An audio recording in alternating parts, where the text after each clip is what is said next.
नमस्कार दोस्तों and welcome to strengthening the Bharat.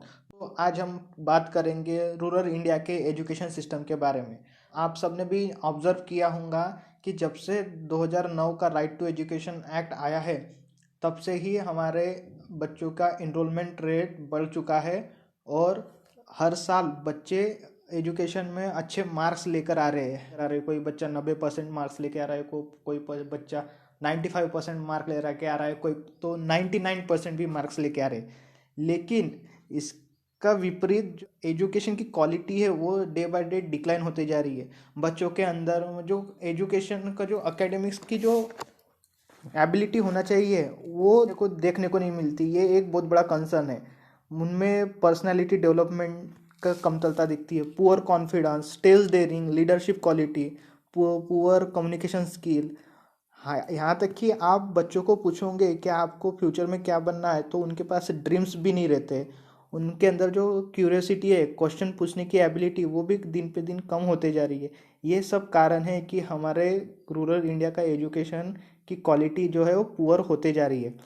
अभी 2018 में एसर एसर फाउंडेशन की एक रिपोर्ट आई थी, annual status on education report. ये उन्होंने बोला था कि 56% यानी 56% जो क्लास 8 के बच्चे हैं उनको बेसिक मैथ नहीं आता है। 27% बच्चे पढ़ नहीं सकते। इतनी पुअर कंडीशन है हमारे रूरल इंडिया के एजुकेशन सिस्टम के बारे में। क्या क्या कारण हो सकते हैं दोस्तों पुअर क्वालिटी एजुकेशन के, आइए डिस्कस करते हैं। सबसे पहला कारण जो है कि जो शालेय व्यवस्थापन समिति है उसकी पुअर परफॉर्मेंस। अब उसकी पुअर परफॉर्मेंस क्यों हो रही है? क्योंकि उसमें जो पीपल्स का पार्टिसिपेशन है, लोगों का पार्टिसिपेशन है, वो कम होते जा रहा है। शालेय व्यवस्थापन समिति एक समिति वो मॉनिटर करती है, यानी स्कूल के हर काम पे वो नज़र रखती है। ये एसएमसी जो है हर काम पे नज़र रखती है, इसलिए ये बहुत बड़ा रोल प्ले करती है स्कूल की क्वालिटी को डेवलप करने में। दूसरा कारण ये है दोस्तों कि lacking in teachers parent meeting. जो टीचर्स पेरेंट मीटिंग जिसे हम पालक सभा बोलते हैं ना, ये पालक सभा में भी जो पेरेंट्स का जो पार्टिसिपेशन है वो कम होने के कारण भी हम टीचर्स को अकाउंटेबल यानी जवाबदार नहीं बना सकते कि आप कैसे बच्चों को पढ़ा रहे हो, इसके ऊपर हम मॉनिटरिंग नहीं कर सक रहे है ना। तीसरा कारण दोस्तों ये है कि एडमिनिस्ट्रेटिव लोड ऑन टीचर्स, जो प्रशासकीय भार रहता है टीचर्स के ऊपर में वो ज़्यादा है। एक स्टडी आई थी national institute of education planning and administration, उसने बोला था कि teachers spend only 19% of their time in teaching. उसके ये रिपोर्ट के अकॉर्डिंग ओनली 19% टाइम जो है वो टीचिंग पे स्पेंड कर रहे हैं और बाकी का बचा हुआ टाइम जो है वो ऑफिशियल वर्क या फिर जो एडमिनिस्ट्रेटिव वर्क है, जैसे कि जो इलेक्शन में ड्यूटी लगती है उनकी, या फिर कोई सर्वे कंडक्ट कराना है ना। तो ये लोड है टीचर्स के ऊपर। ठीक है, स्कूल में जैसे कोई भी एक्टिविटी आपको परफॉर्म करनी है तो सबसे पहले इंफ्रास्ट्रक्चर, जैसे स्कूलों में अट्रैक्टिव क्लासरूम होना जरूरी है, अच्छे प्लेग्राउंड होना जरूरी है, बच्चों के लिए सेपरेट टॉयलेट और वॉशरूम होना चाहिए गर्ल्स और बॉयज़ के लिए। जो टीचर्स है उनका मतलब अवेलेबिलिटी ऑफ टीचर्स बराबर होना चाहिए। कोई कोई स्कूलों में ऐसा देखा गया है कि एक ही टीचर वन मैन आर्मी का काम करता है। उसमें उन स्कूलों में प्यून से लेके प्रिंसिपल तक के वो एक ही आदमी काम करता है। फिर कंप्यूटर्स अवेलेबल नहीं रहते हैं स्कूलों में। ठीक है, तो ये सब इंफ्रास्ट्रक्चर इश्यूज है, इसके वजह से भी हमारे क्वालिटी हैम्पर होती है। ठीक है, उसके बाद देख लेते हैं लैगिंग इन ट्रेनर्स ट्रेनिंग, है ना। क्या होता है कि जो टीचर्स है वो फोकस करते कैसे सिलेबस कंप्लीट हो उन रैदर देन कि हम बच्चों को कितना अंडरस्टैंड कर पा रहे, इनके ऊपर उनका फोकस नहीं रहता। ठीक है, तो ये सब इशू है, ये भी रिस्पॉन्सिबल है पुअर क्वालिटी के लिए। फिर लिमिटेड सोशल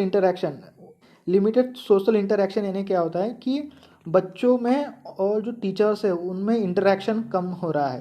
यानी उसका कारण क्या है कि जो टीचर्स है और जो स्टूडेंट है उनका डिफरेंट इन्वायरमेंट है। जो बच्चे लोग हैं ये गांव में रह रहे हैं और टीचर्स लोग हैं ये कहीं दूर सिटी में रहते हैं, तो इनका सराउंडिंग का इन्वायरमेंट के वजह से भी इनका सोशल इंटरेक्शन नहीं हो पाता है ना।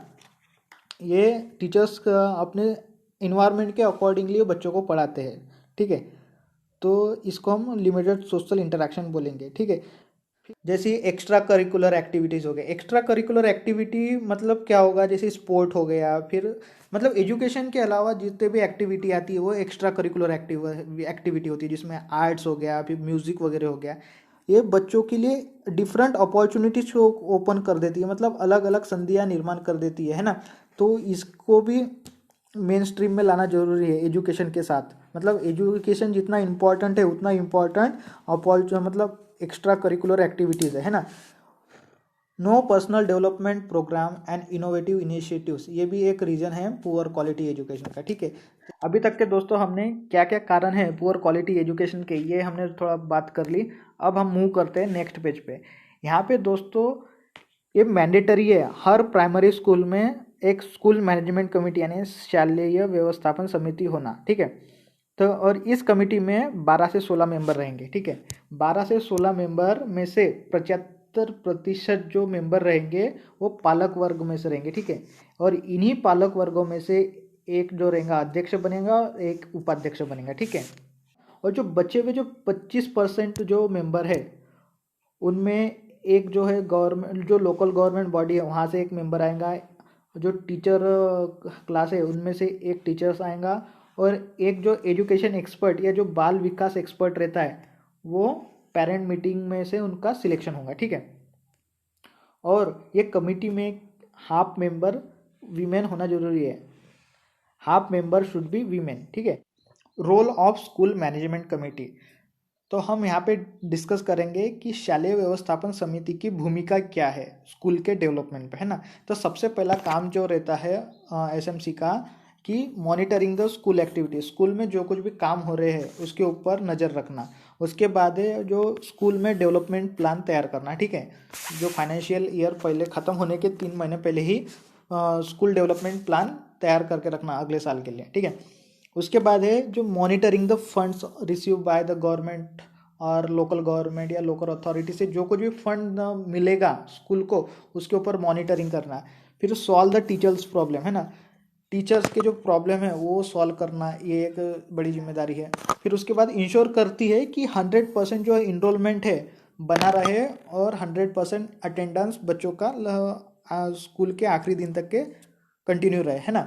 उसके बाद जो एकेडमिक प्रोग्रेस है स्कूल स्टूडेंट की वो मॉनिटर करना, कौन सी लर्निंग फैसिलिटीज़ है वो कम हो रही है उसको प्रोवाइड करने के लिए एफर्ट्स करना, और ट्राई करना कि एजुकेशन क्वालिटी कैसी इम्प्रूव कर सकते हैं उसके ऊपर ये फोकस करते हैं। ठीक है, उसके बाद में जो मिड डे मील स्कीम रहती है ना, जो दोपहर में बच्चों को खाना मिलता है उसके ऊपर मॉनिटरिंग करना है, जो स्टैंडर्ड है उसी के अकॉर्डिंगली खाना मिल रहा है क्या नहीं मिल रहा है, इसको मॉनिटरिंग करने का काम रहता है। फिर जो एनुअल इनकम और एक्सपेंडिचर का जो अकाउंट है वो भी मेंटेन करने का काम यानी प्रिपेयर करने का काम एसएमसी का रहता है। फिर ये बेसिक फैसिलिटीज़ है जैसे स्कूल डेवलपमेंट प्लान के हिसाब से वो फिर उसको भी प्रोवाइड करने का एफर्ट करती है। फिर जो डिस्कस कर मिसकंडक्ट हो रहा है ना, या फिर टीचर्स मतलब बहुत अपसेंटी मार रहे हैं, तो ये सब जो इशू है ये हायर अथॉरिटी को डिस्कस करना, ये सब रोल है, मतलब भूमिका है अपने शालेय व्यवस्थापन समिति की। देखिए कितने इम्पोर्टेंट रोल है ना। तो कभी यही कमेटी कभी अपना 100% या 100% छोड़िए, कभी 80% भी काम से अच्छे से कर ले, क्यों नहीं स्कूल का विकास होगा, क्यों नहीं एजुकेशन क्वालिटी डेवलप होंगी। है ये सीधा सा गणित है। ठीक है दोस्तों, एजुकेशन की दुनिया में दिल्ली गवर्नमेंट का भी एजुकेशन मॉडल बहुत सक्सेसफुल रहा है। उस एजुकेशन मॉडल में भी स्कूल मैनेजमेंट कमेटी का खूब क्रिटिकल रोल रहा है।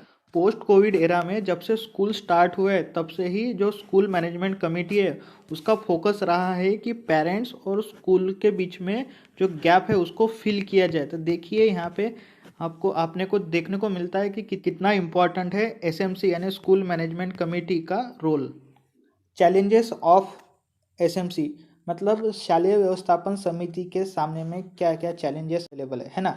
सबसे पहली बात तो जो गांव लेवल पर क्या होता है कि लोगों को अवेयरनेस ही नहीं है कि जो शाला व्यवस्थापन समिति जिसे एसएमसी बोलते हैं उसकी पावर क्या है, उसका रोल क्या है स्कूल डेवलपमेंट के लिए, और अगर एसएमसी अगर प्रोएक्टिवली काम करती है तो उसका प्रभाव क्या होगा इसका लोगों को अंदाजा ही नहीं है। ठीक है, सेकंड चैलेंज ये है कि जो जिस कमेटी के जो मेंबर हैं उनको उस कमेटी के ही बारे में नहीं पता रहता कि उनकी पावर क्या है। एक स्टडी कंडक्ट हुई थी, उनमें बताया गया था कि जो स्पेशली जो ग्रामीण भाग के स्कूल में जो कमेटी रहती है, एसएमसी शाला व्यवस्थापन समिति, वहाँ पे क्या क्या क्या धांधली होती है, ठीक है। वहाँ पे उनको जैसे ही पहले बताया मैंने कि उनको अवेयरनेस नहीं रहती, जिस बॉडी के वो मेंबर है उस बॉडी के बारे में भी उनको पता नहीं रहता, और वो बॉडी की क्या पावर है, क्या रिस्पॉन्सिबिलिटी है, इसके बारे में उनको जानकारी नहीं रहती। दूसरी बात कि वो जो बॉडी है वो एक्टिवली पार्टिसिपेट नहीं कर पाती, इससे उनका रिजल्ट आपको स्कूल में दिखने को नहीं मिलता, ठीक है। और जो ये बॉडी के जो इलेक्शन होते हैं ट्रांसपेरेंट इलेक्शन नहीं होते हैं, बायस इलेक्शन होते हैं, ठीक है। और जो कमेटी के मेंबर रहते हैं उनका कोई एजुकेशन बैकग्राउंड नहीं रहता, फिर भी वो कमेटी के मेंबर रहते हैं, ठीक है। और तीसरा चैलेंज ऐसा है कि जो मीटिंग कंडक्ट की जाती है time to time school management committee की, वो कमेटी की मीटिंग जो है ओनली ऑन पेपर होती है, वहाँ पे कोई पीपल का पार्टिसिपेशन नहीं होता। और पीपल का पार्टिसिपेशन न होने के कारण वो जो कमेटी है अपनी शालेय व्यवस्थापन समिति किसी को जवाबदार नहीं रहती। क्वालिटी ऑफ एजुकेशन को इम्प्रूव करने के लिए सबसे पहले हमें कैपेसिटी बिल्डिंग करना पड़ेगा, यानी टीचर्स को ट्रेनिंग प्रोवाइड करना पड़ेगा और पेरेंट्स को कॉन्फिडेंस दिलाना पड़ेगा और उनको इनकरेज करना पड़ेगा कि आपको एसएमसीज हो गया या फिर टीचर्स पेरेंट मीटिंग हो गया, इनमें पार्टिसिपेशन करना है। वो इसके वजह से क्या होगा, लोग पार्टिसिपेट करेंगे तो टीचर्स अकाउंटेबल होंगे, और अकाउंटेबल होने के बाद ऑटोमेटिकली ये साइकिल कंप्लीट होंगी और उसका रिफ्लेक्शन हमें हमारी क्वालिटी ऑफ एजुकेशन में देखने को मिलेगा, ठीक है। उसके बाद है encourage the parents and youth to participate in TPM, यानी वही है कि लोगों को मतलब पेरेंट्स को या पालक वर्ग को उनको इनकरेज करना पड़ेगा कि आप पेरेंट्स मीटिंग में पार्टिसिपेट करो करके, है ना। उसके बाद दोस्तों जो रेगुलर वॉच ऑफ एसएमसी है स्कूल के ऊपर में, वो बहुत इंपॉर्टेंट स्टेप है। और जब तक कि एसएमसी एम्पावर नहीं होंगी तब तक के स्कूल का डेवलपमेंट नहीं होने वाला, इसलिए ये रेगुलर वॉच यानी रेगुलर मीटिंग होना ये बहुत ज़रूरी है, ठीक है।